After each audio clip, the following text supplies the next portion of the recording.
Hi!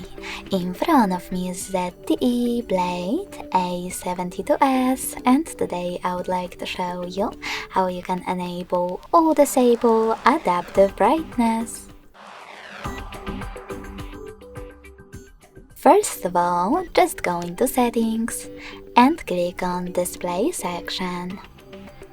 Following that, select this gray sweater next to Automatic Brightness. As you can see, my sweater is now blue. That means that auto brightness is enabled, but you can always disable it by clicking on the same now bluish sweater. If you want to, you can also go into Tab menu and tap on this A icon next to brightness slider to turn it on or off. Thanks so much for watching. If you enjoyed this video, smash that like button, comment and subscribe. Bye!